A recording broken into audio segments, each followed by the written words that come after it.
Well, cool. So can you talk to us a little bit about just advice that you might have for a first-time home buyer just getting started? That's a great question. I met with two first-time home buyers yesterday, just going through what to expect and going through the process. And the advice that I gave them is the focus on affordability on your purchase, focus on the location of where you purchase, and then the distance, which is kind of location too, but how it affects you when you go to and from work. So, or Yeah, the things that you have to do. So that is the advice I always give, because, and I know it sounds like a cliche when you say location, location, location, but it's a big deal. I purchased that's one time really far out of the city, and it was a bad decision. It was not a good choice. And at that yeah, time, when I purchased that home, I did not use a real estate agent. And it was at that moment that I had wished, once I realized it was not a good option, I wished I would have used a realtor. And we think we know everything from Google and we can figure it out on our own, but you really do right. need to talk to somebody that does it every single day, because they're going to have so many different perspectives and help you, stay away from, some bad decision making that you Yeah. Oh, might. that's interesting. So you bought a home. Was this your first home? No. This is a second, third? Yep. Second. Second home Mhm. without a real estate agent, and then here you are today helping people buy homes to avoid mistakes that you made. Is Yeah. that kind of one of the, and so Yep. what were some, you mentioned distance, but what would you recommend for step one for somebody who's looking to get, they don't know, okay, do I need a realtor? Do I not need a realtor? But they're also Yeah. wondering, should I rent versus own? What's like the first step that you recommend somebody take when they're getting started?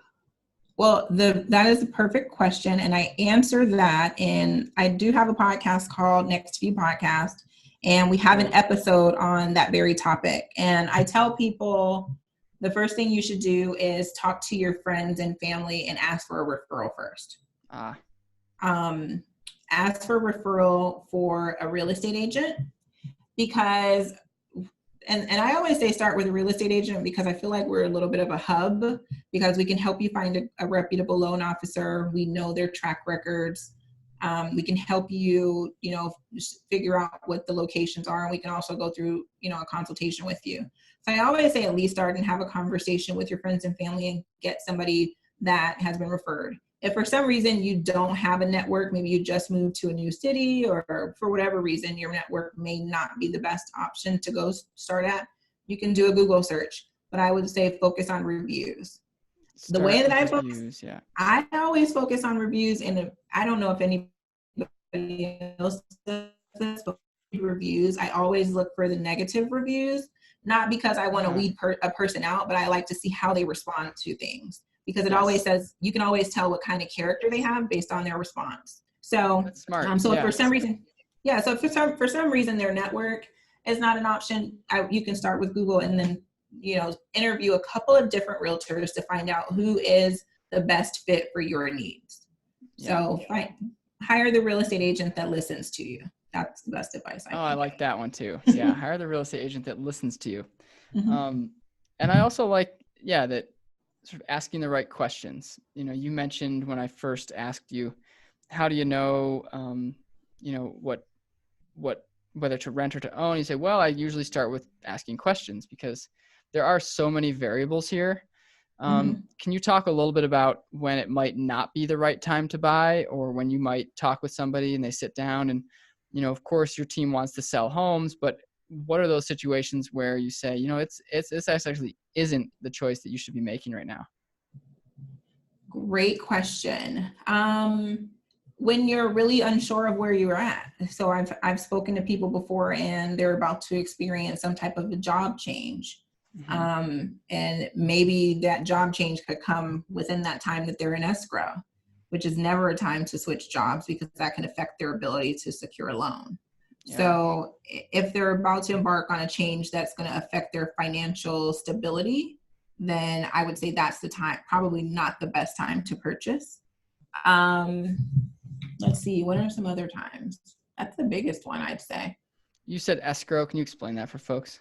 Yeah, so escrow is when you have entered into an agreement to purchase a home, Mm-hmm. and all parties are in agreement, I guess, for you to purchase a home. The seller agrees, you've agreed, and you go through a period of ownership transfer, I guess is the best way to explain it. So Yeah. during that time, and at least the way that we have it set up is there'll be a title company that is involved. In Arizona, we don't use attorneys, we use a title and escrow company. Okay.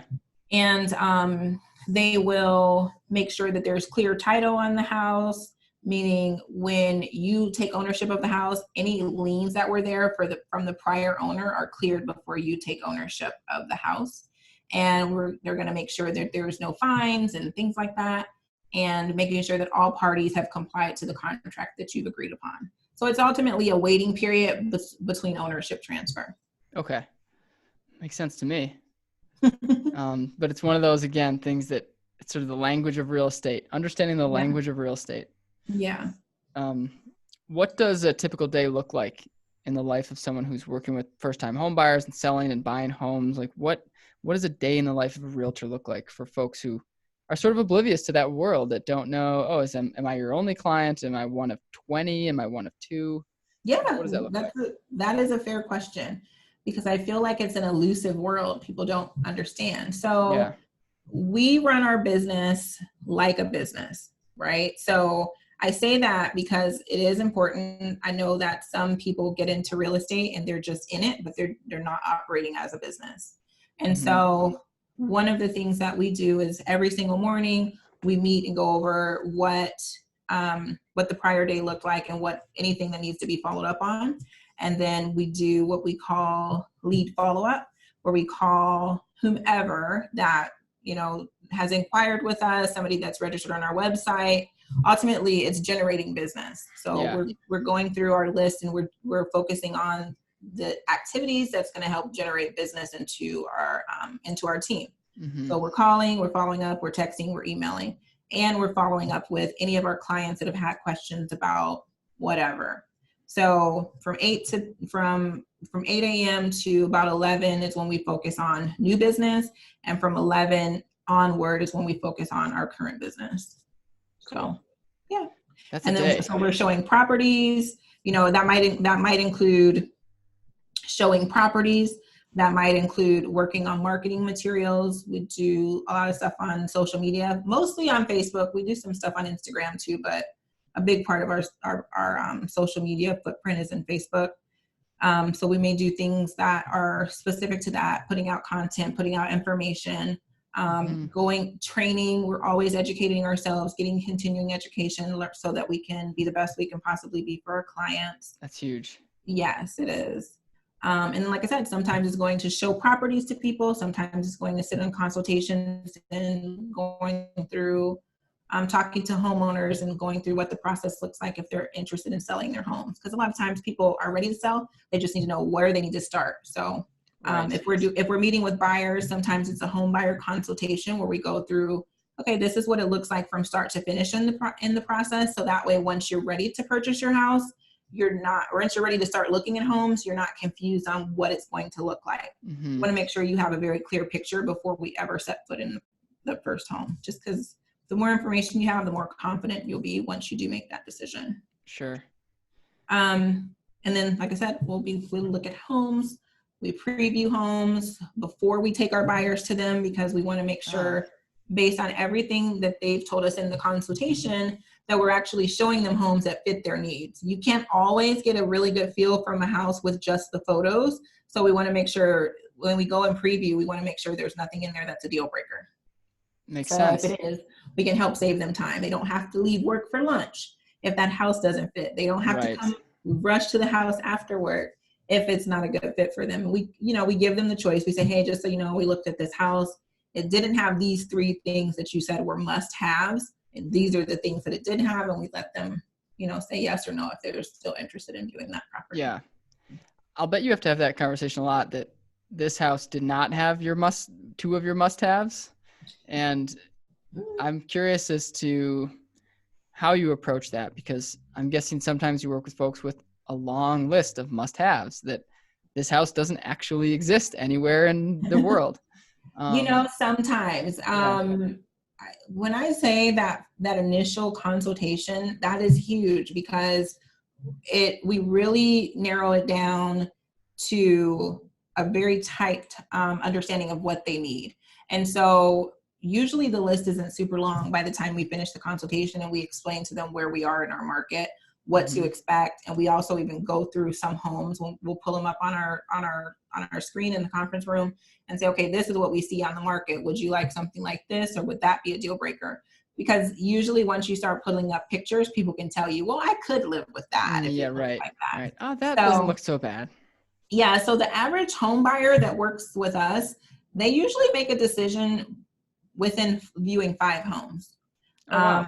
And we Yeah, always, that's less than I would have thought. yeah, and the nice thing is because we preview our homes first, and it's 5 that they've actually seen in person.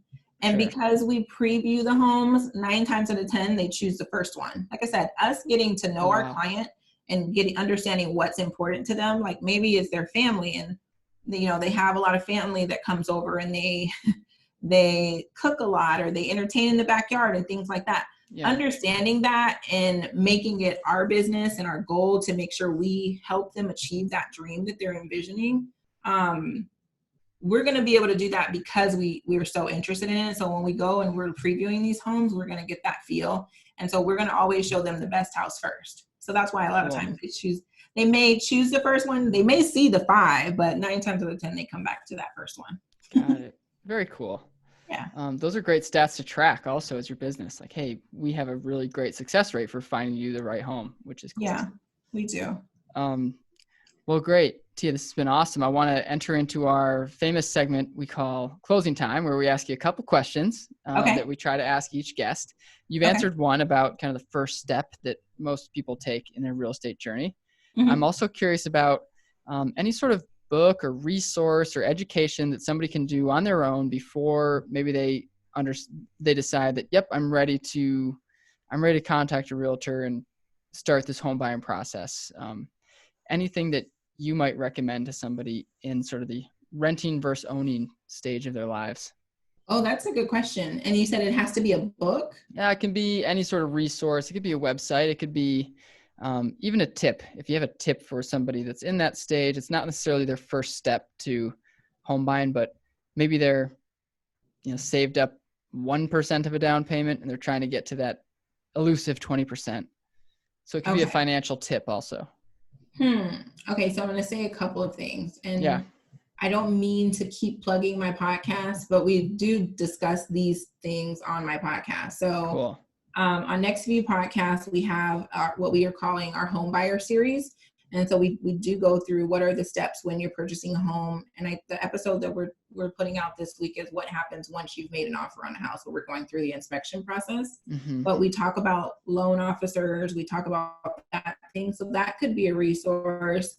Realtor.com is a good place. It has a lot of tips and tricks. And one of my favorite financial gurus is Dave Ramsey. So Dave Ramsey gives really great tips on how to save for your down payment or how to prepare for home ownership.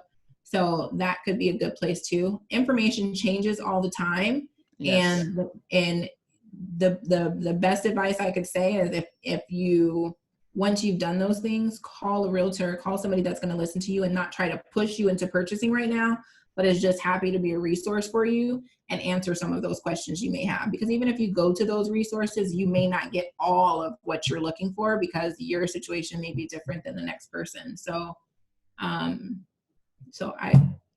there's not one book because not one. There's a lot to think about. And they age out. They really do. So Dave Ramsey seems to come up a lot, and he does seem to be in some ways timeless, or at least in the last decade. Like, hey, don't get underwater on a house. Like, basic principles that you can listen to and say, okay, I can get behind that, Yeah, because they're common sense principles. Yeah, it's often they are. You're right. Yeah, so I think that's why it's probably timeless.